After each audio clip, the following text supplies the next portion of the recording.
Welcome to the Rap Soul Podcast, where we dive deep into the world of music that moves our hearts and gets our feet tapping. This is the intersection of rap and soul music from the 80s, 90s, and 2000s. We appreciate you for listening. Share this podcast with a friend or family member who loves music as much as you do. The podcast is hosted by 12 Kyle. Next up, the Rap Soul Podcast. Welcome to another edition of the Rap Soul Podcast. I am your host, 12 Kyle. I want to thank you again for tuning in and tapping into this podcast. The Rap Soul Podcast is a new venture by me, 12 Kyle. This is the intersection where we have discussions about rap, soul music, hip hop, and R&B from the 80s, 90s, and the 2000s. This is the best music podcast you've never heard until right now. Again, I want to thank you all for tuning in. Thanks for tapping in on YouTube as well. What I want to talk about on this episode is hip hop regions. As many of you know, or maybe you don't know, I am a huge hip hop fan. I've been listening to hip hop back before it was even called hip hop. It was actually called rap back in the early 80s. I go that far back with the genre. Not to say that I know everything, but I know quite a bit about the music. One of the things that I want to do on this episode is kind of educate those of you who are listening who may not know about how hip hop kind of came from its infancy into the regions and how we've actually moved into situations where there were regions that were once ignored by rap and hip hop that became staples, that became dominant, and that really ran rap for the better part of years and years and years. So let's go back to the beginning. For me, this is the era where I call the Genesis. As many of you know, or maybe you don't know, rap was started, or at least it was credited as being started in August of 1973 by the legendary Kool Herc. Shout out to Kool Herc. He threw a party in the Bronx, the Boogie Down Bronx, and it was at that party where they say that hip hop was born in 1973. At that time, at the time that started, I was like 8 months old. So I wasn't into rap or anything. I was a baby. But nonetheless, the genesis of rap, I think, started at that particular point, and rap started to be something that grew from block parties to basement parties to situations where you had a DJ and he basically controlled the mic, and then eventually it went from a DJ to someone actually emceeing or rapping over beats. So I tend to think and say that the era from 1973 to 1979 was what we call the Genesis era. This is really the beginning of rap. During that time, obviously, if you're familiar with hip hop, you know that the Sugar Hill Gang made their debut, and they scored what would be the first big, quote unquote, big record as far as hip hop was concerned. The Sugar Hill Gang was, not really known for spitting bars, but obviously their song hit the charts and became a phenomenon. But rap at the time still was relatively new. It was in its infancy. It was not even something that was considered a passing fad. It was just something that some people were doing in this small section of New York City, or actually a large section of New York City, but it was relatively small to the world and very, very still much regional. The next era of rap evolved into what we call the early days of hip hop. For me, I would say that would be between 1980 and 1983. Obviously, during that time, you heard songs like The Message from Grandmaster Flash and Melly Mel. In my opinion, probably the most important rap song ever made. It was a song that really captured what the essence of rap was at that particular time in New York City. And again, what was interesting was the music was coming out of New York City, the boroughs, the 5 boroughs in New York City. While I can honestly say that there was probably pockets of rap across the country, they were very much so regional and not really heard outside of those particular cities. But most of the music, in fact, just about all of the popular music was coming from New York City. Now, one thing that was interesting about the early days era of rap, because again, it wasn't called hip hop at the time. One of the great things about this particular time was, for me, I was then introduced to somewhere around the middle part or maybe the end of 1983. I was introduced to rap. And of course, I'd heard rap before. I'd heard Sugar Hill Gang. I'd heard Curtis Blow. I'd heard Grandmaster Flash and Melly Mel. So I was familiar with rap. But honestly, you're talking about, for me, a kid who grew up in a music household, it was Prince. It was Michael Jackson. It was the Commodores. It was Earth, Wind and Fire. It was Marvin Gaye. It was Stevie Wonder. It was all of these R&B groups. So rap was not even something that I was gravitating towards. And at this time, I'm probably around 10, almost 11 years old. I'm coming into my own as far as a musical kid, because again, music for me was constantly played around my house. My parents had bunches and bunches of records, and then they eventually started buying me records. But the early days era of rap, again, 1983 was when I was first introduced to Run DMC. And I'll be honest, Run DMC really changed everything for me as a fan, because Run DMC represented cool. There was nobody that seemed to be cooler, because, like, again, we didn't have the internet. This is 1983. I heard a song. It's called It's Like That. And on the B side, it was a song called Sucker MCs. And that changed everything for me. That was my real introduction to rap music. And I was hooked. And it was a situation where rap really became something that I gravitated towards, and it was something that I wanted to be a part of and listen to this music every day. Now, here's the interesting thing about it, because at this particular time, again, this is the early days era, rap was starting to bubble. It was starting to become a little bit more popular. There were, outlets like MTV. BET was just coming on, but MTV did not play any rap videos. But lo and behold, through the streets, we found music, and the music made its way from New York City to my hometown of Florence, South Carolina. What was interesting was that if Run DMC came out in January and they put a tape out, it probably didn't make its way to South Carolina until maybe March or April. The time frame was very, very slow. And I had friends in my neighborhood who had family in New York. I had family in New York, and what they would do is anytime someone would go to New York, they bring tapes back, and then the tapes would be we would treat the tapes as if they were gold, if you will. It was something that we passed around. We made tapes. And again, I'm 10, 11, 12 years old. Now I'm at this point, I'm getting hooked on rap. And then we move into the next era, which what we call the rap era. This was like 1984 to maybe 86. This is when rap as we know it, in my opinion, really explodes. Now, one thing that's interesting about the explosion of rap, because at this time you're introduced to acts like, again, Run DMC, LL Cool J, the Fat Boys, Curtis Blow, Salt and Pepper, Kid and Play.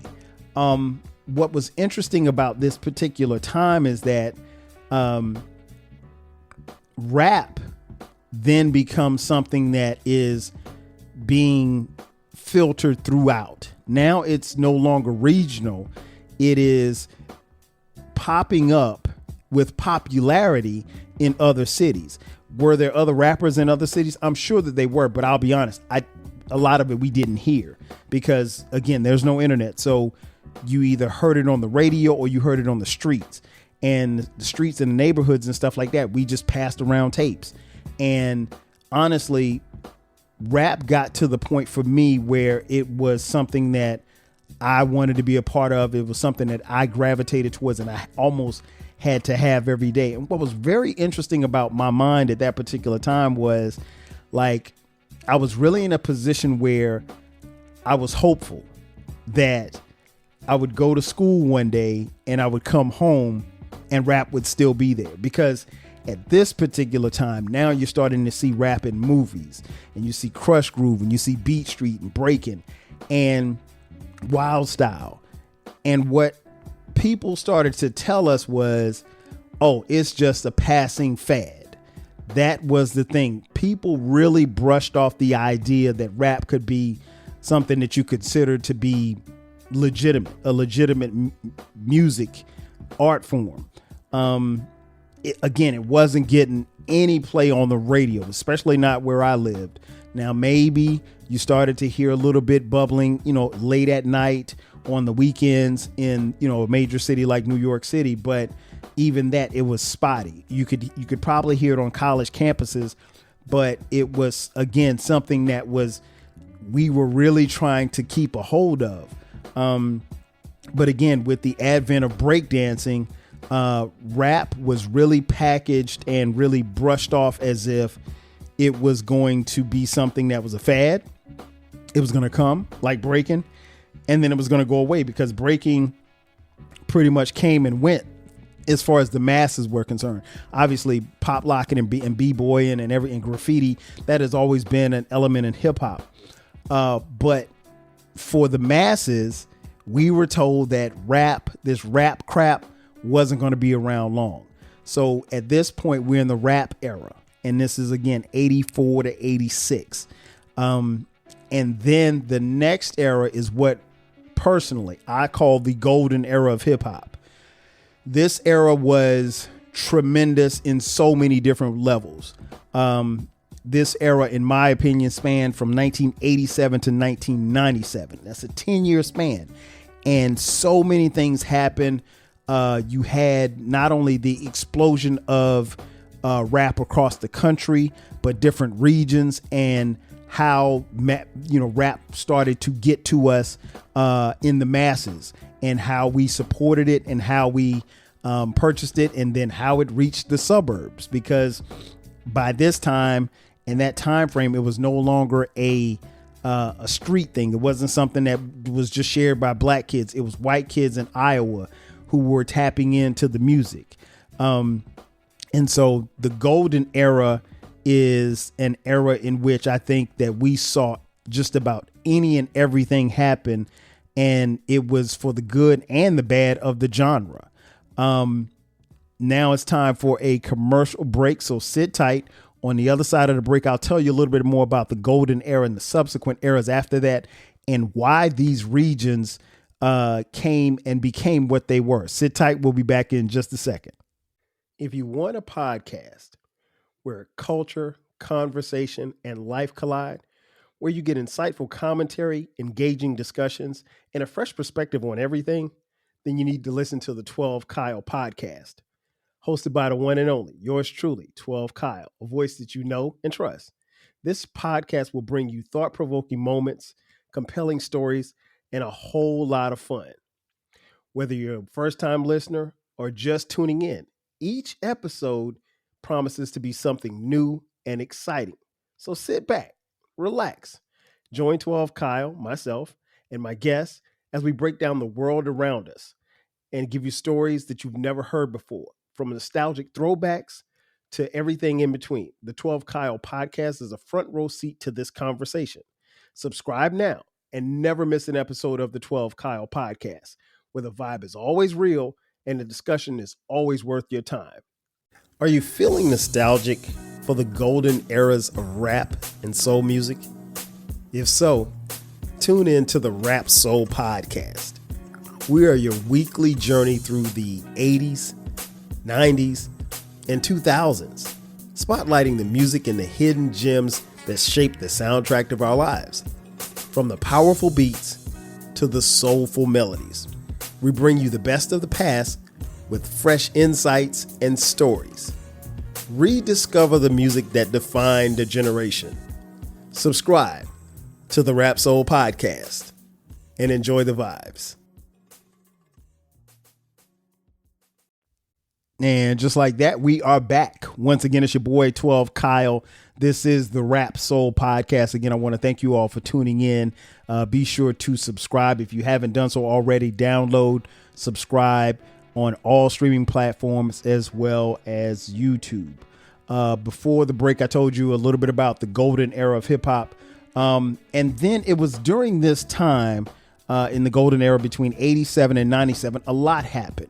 And really to break it down, you really have to take this 10-year period and maybe break it almost into 3-year increments, because you started to see different shifts.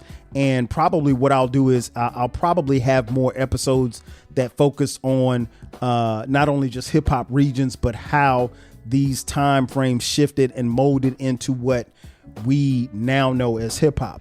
But it was during this time where you saw obviously years of MCing change, the genre of music change. It began to become something that where the masses begin to realize that this is a legitimate music art form being recognized at the Grammys.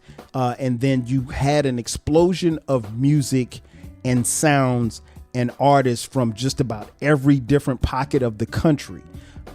It was then where you really started to see artists come from a little bit of everywhere. So you may have an artist like Sir Mix-a-Lot from Seattle. And then you had, the Bay. You had artists from like Too Short. And then, of course, on the West Coast, of what we call LA, NWA.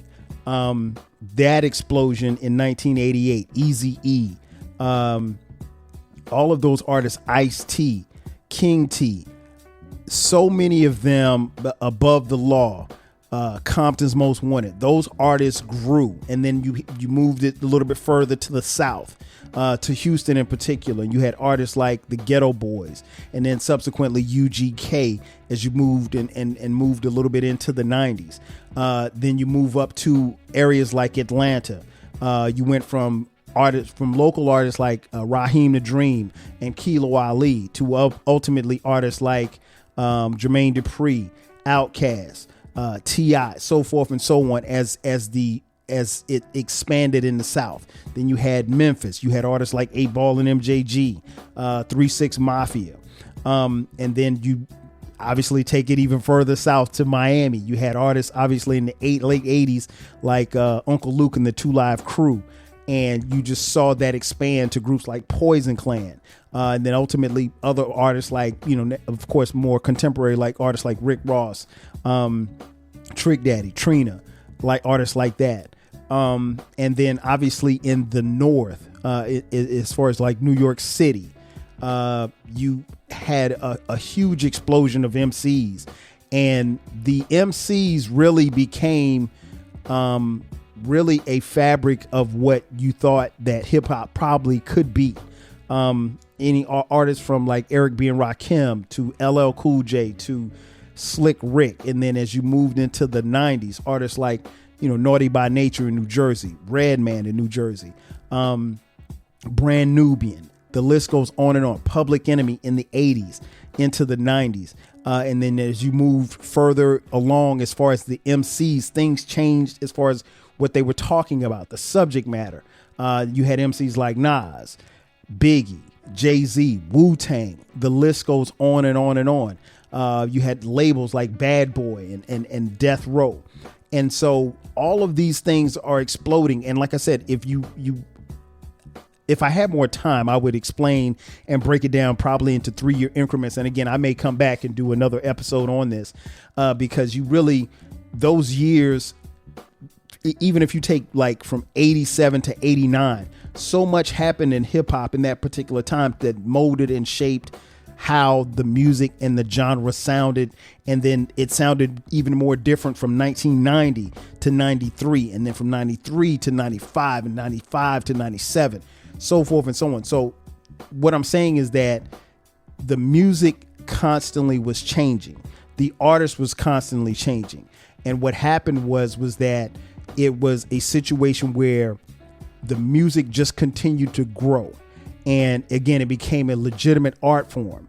And for hip hop and for fans like me, it was very interesting. And what made it interesting was because, again, you see the title, Hip Hop Regions.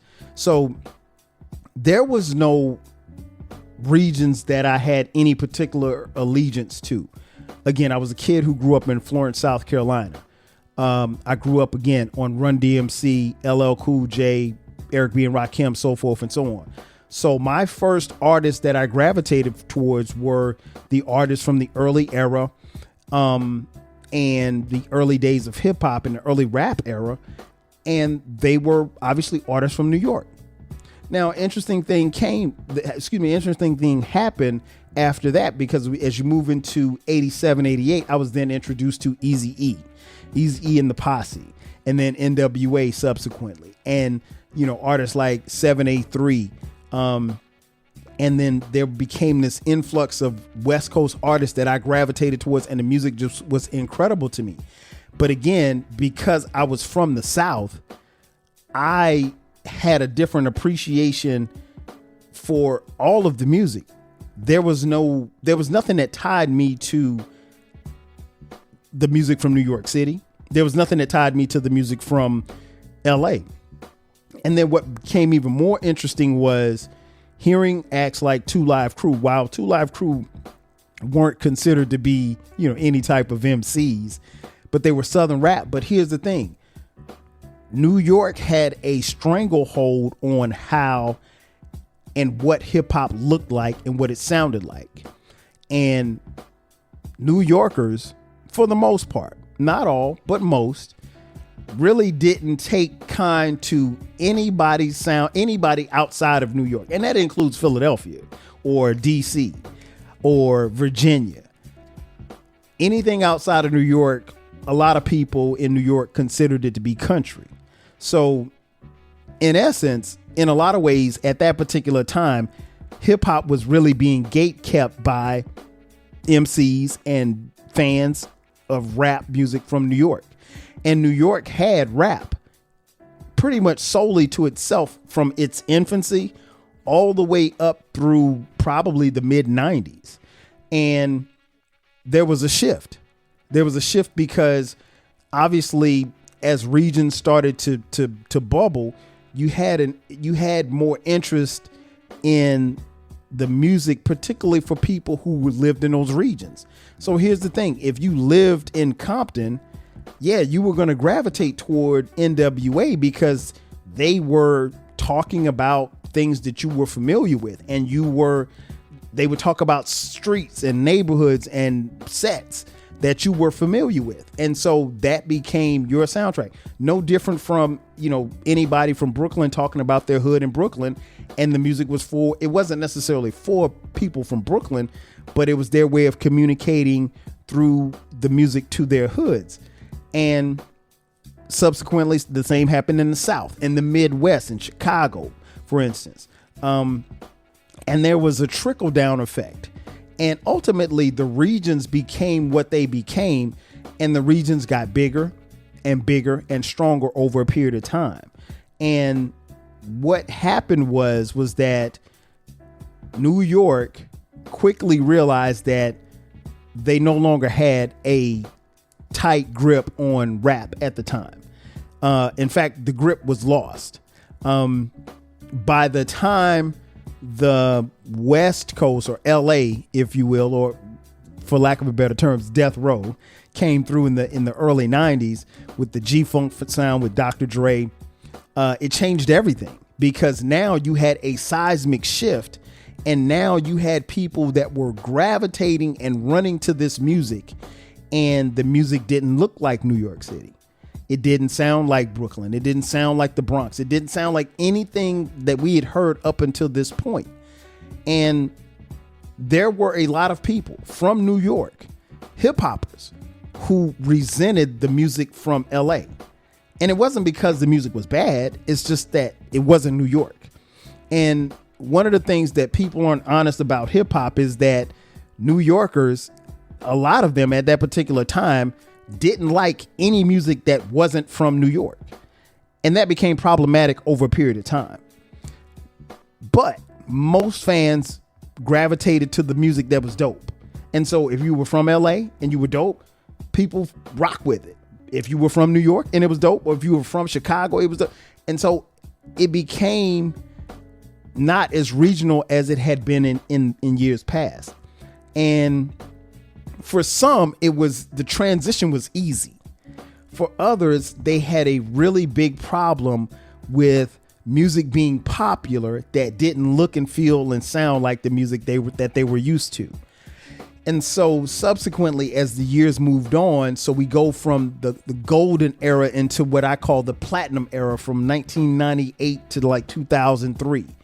And that music changed and shifted even more because now hip hop is making money, right? Hip hop is a $1 billion industry at this point.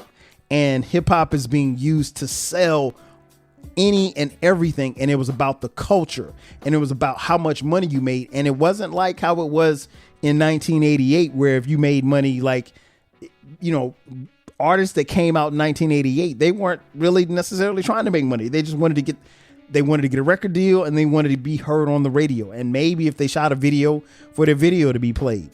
But by the time the mid 90s hit and rappers were getting money and seeing millions of dollars, then it became something like, wait a minute, we can make a living off this. We don't have to be, you know, these rappers just for a couple of years. We can take this money and we can branch off, and we can do movies, and we can do TV, and we can sell product, and we can do all of this stuff. And what advertisers and people found out was that there was also a level of comfort in knowing that you could sell to your particular regions of hip hop.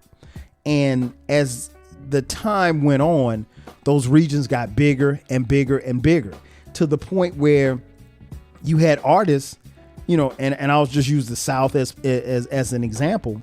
You had artists from the South that said, look, we're going to make music for Atlanta, or we're going to make music for the South. And that's all we're going to do. And if New York likes it, cool. If they don't like it, to hell with them. And we saw artists from LA say, hey, we're going to make music for us. We're going to make our kind of music. It's going to be gangster music. It's going to have a swing to it. It's going to have a bop to it. It's going to have these graphic tales about the neighborhoods that we grew up in, the gangs and stuff that we had to deal with. And it's going to look and feel a certain way. And if you like it, cool. But if you don't like it, that's fine too. We don't even care. And you saw a shift. You saw a shift from New York to LA. And LA had a run. And then you saw a shift, obviously, the quote unquote East Coast, West Coast beef. And I really don't even like calling it that, because it really wasn't that. But you saw a power struggle. You saw a power dynamic, a tug of war, if you will, between both coasts of music and regions of music. And then suddenly you saw something bubbling in the South, particularly in Atlanta and Miami and Memphis. And you saw a bunch of MCs. And at least for me in particular, being a kid from the South, I saw guys like Outkast that looked like me, and they dress like me, and they walk like me, and they talk like me. And soon everybody that was around me was gravitating toward that music, and it didn't matter where you were from. And it was like, okay, well, we're not worried about being excluded from New York City, because New York doesn't have to care. We can just make music to cater to our fans in this particular area, in this region.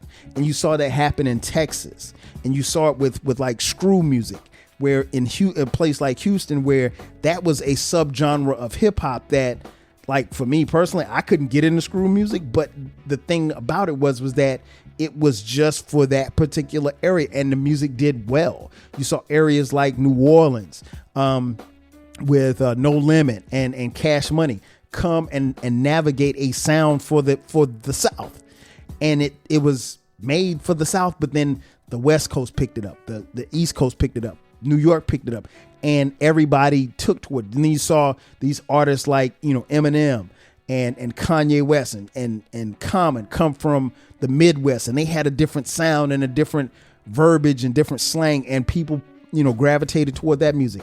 And so slowly but surely the regions really just blew, and it was really about growing the music. And ultimately, a lot of people who are natives of New York or rap fans from that era of music, a lot of them felt left out. And you can't really blame them, but you can, because for a lot of them, they did not respect the music that was being made, right?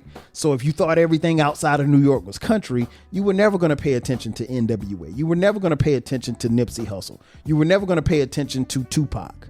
You were never going to pay attention to any of that music because it didn't sound like the Lox. It didn't sound like Brand Nubian. It didn't sound like Redman. It didn't sound like Wu-Tang. It didn't sound like Fat Joe.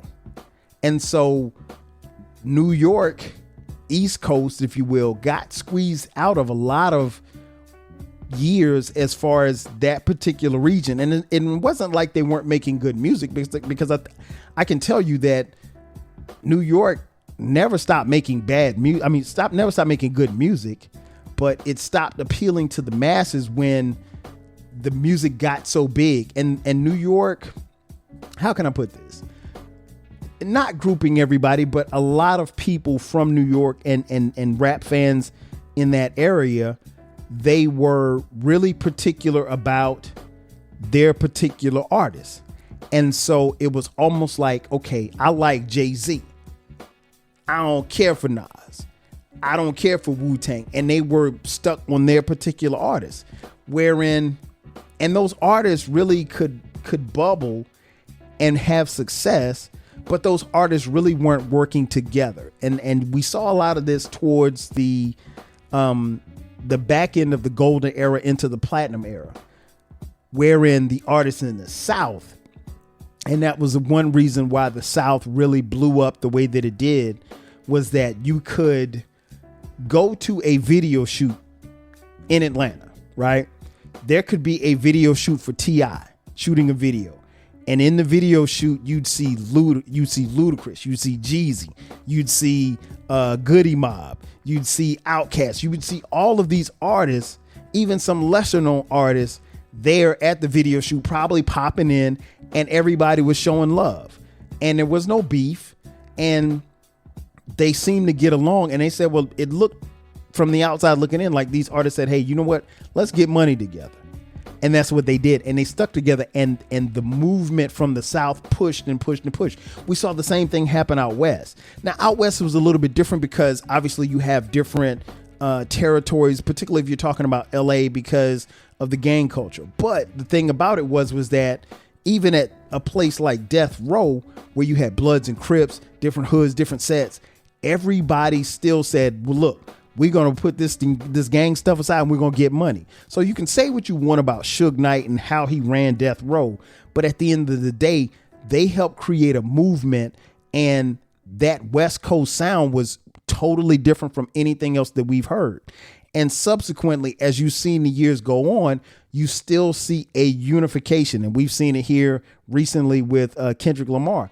You've seen a unification of West Coast artists, and they are riding a wave that is tremendous right now. And rightfully so, because it's still good music. And it's not to say that there isn't good music coming from New York. It's just different and how they handle it. And I think for a long time, the Regency, the region's bias of the East Coast or New York in particular, it was palpable in the community of hip hop. And, if you're from New York and you're listening, and if you think I'm wrong, I'm definitely open to have a discussion about it. I don't think I am, but like there was a particular time in the 90s where as the South started to bubble and as the West was really, really picking up steam, New York kind of turned their shoulder and said, well, hey, we're New York. We don't care about, low riders and 6'4s, and we don't care about this. We don't care about that country talk. We don't care about your lemonade. We don't care about your sweet tea or whatever you rapping about. It's about Timbs and hoodies and, and all of this other stuff that was identifiable with New York. But what was interesting was that over this period of time, the genre still grew, and it grew at a tremendous rate. And it has become a lot of what we see today.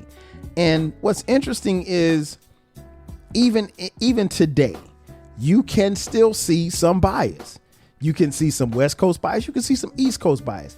I have in this whole beef, if you will, between Kendrick Lamar and Drake, I've seen a lot of well-known people who I didn't think probably had any, or at least should have a reason to have a particular bias against the West, really come out and, really try to crap on Kendrick Lamar and the movement that he had as far as like his beef with Drake. And Kendrick addressed it in a song. He said, a lot of people don't like the West Coast and I'm cool with it. And I think that line flew over a lot of people's head because like Kendrick really was stating what was the obvious, is that you don't really care about Drake. You don't like me or my music, or you don't like my coast and my music. You don't like LA and its music.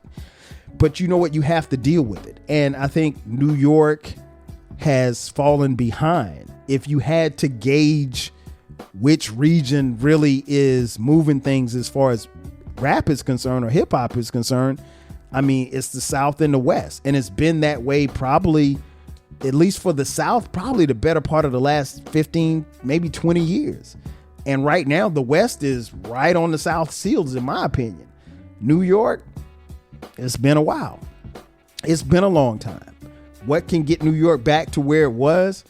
I don't know. I mean, at this point, because there are a lot of fans that are still stuck in that mentality. And that's cool. Again, like what you like. I don't want to sound as if like you should have certain biases or liking someone, based on where they're from or anything like that. I have an interesting perspective, again, because one, I was there from hip hop's infancy. And then two, because of where I grew up and because of how I grew up, there was no regions to claim. It was just Eric B. and Rakim. It was just Big Daddy Kane. It was just MC Light. It was just Kool Moe Dee. And then it became Eazy-E. It became NWA. It became Ice Cube. It became Dr. Dre. And then it became Wu-Tang. And then it became Outkast and Tribe Called Quest and so forth and so on. And so for me, growing up in South Carolina, there was no bias because like we loved it all. And so like it's interesting because I've talked about on this podcast my love for West Coast music, West Coast hip hop in particular. And I had someone reach out to me who heard the podcast and it was like, wow, I didn't realize that you knew so much about and was so into, because you know what it was? I mentioned Nipsey Hussle and I spoke at length on one of the previous episodes about my love for Nipsey and his music and how I really have, gotten into his music even more so over these last few years. And they were surprised. And I was like, well, what's the surprise? It was like, I didn't know you were into West Coast hip hop like that. And I just like shit that's dope. I mean, like, we always had the old saying, it's not where you're from, it's where you at. And so for me, I really take that to heart because music is music and it's dope. One of the things that I wanted to convey in this particular episode is that the regions are the regions. And it's not one region I think that's any better than the other. Personally, I can listen to Common from Chicago. I don't listen to Kanye anymore, but I could listen to Kanye if I wanted to. Just like I could listen to, Bun B, or I could listen to, 8 Ball and MJG. My musical taste, if you haven't noticed by now, is pretty much everywhere. I love who I love. I like who I like. And if you got dope shit, I'm going to listen to it. And I've always been like that. And I'm still going to take it back to Run DMC. I'm still going to take it back to Kool Moe Dee. I'm still going to take it back to LL. I'm still going to take it back to the music that birthed me, if you will. But I'm also going to give you and listen to the stuff that I thought was dope as I got older. And music is music. And one of the great things about the hip hop regions is that the regions still represent. I mean, I don't think that New York's I don't think that it's whack or anything like that, or that it's producing bad MCs. But I think New York has a ways to go. I think the South can shore up what they're doing. And I think they still have a ways to go. I think the West Coast right now is on flames right now. And they can make it better even as they're going along. And as the regions get stronger, hip hop gets stronger. But ultimately, what I want to convey in this episode is just to understand that there's still regions. And honestly, there's still people, rap fans, who don't like different regions of music. I know some people who are New York City people, and they are like born and raised in New York. And I got friends like this who were born and raised in New York. And like, they'll never listen to Outkast. They just won't. And I have friends who are, from Atlanta who won't ever listen to a Dipset album, or the Lox. They just, it's just not for them. And that's cool. It's okay to have biases, but understands that the regions really are what make hip hop what they are. And at the end of the day, if you're a fan, just be a fan. Ladies and gentlemen, that's going to do it for me. This has been another edition of the Rap Soul Podcast. Again, I want to thank you all for tapping into the Rap Soul Podcast. Remember, this podcast drops every Monday at midnight. Tell a friend to tell a friend. Pass the word. You can find the Rap Soul Podcast on all streaming platforms. You can follow us on social media, Rap Soul Podcast. We're on Twitter X, Blue Sky, Facebook, Instagram, Threads, and the TikTok. We're a little bit of everywhere. Again, we're on YouTube. Download, subscribe there as well. If you want to contribute to us financially, hit us up on Cash App, $TWELVEKYLE. And don't forget the parent, the flagship station, if you will, the 12 Kyle Podcast. The 12 Kyle Podcast drops new episodes every Thursday at midnight. And from time to time, we drop bonus episodes on Sundays at midnight. Wherever you find the Rap Soul Podcast is where you can find the 12 Kyle Podcast. So tap in as well. Again, this has been another edition of the Rap Soul Podcast, where we talk about hip hop regions. Again, the Rap Soul Podcast is the intersection of conversation about rap, soul music, hip hop, and R&B from the 80s, 90s, and the 2000s. This is the best music podcast that you've ever heard. Again, I am your boy 12 Kyle. I'll catch you guys next time. 5 G's. Cheer. Thank you for listening. This concludes the episode. Be sure to subscribe to the Rap Soul Podcast. You can find the podcast wherever you get your podcasts. Follow the podcast on social media. And feel free to continue this discussion on our Reddit page. More importantly, share this podcast with a friend or family member who loves music as much as you do. Until next time, 5,000.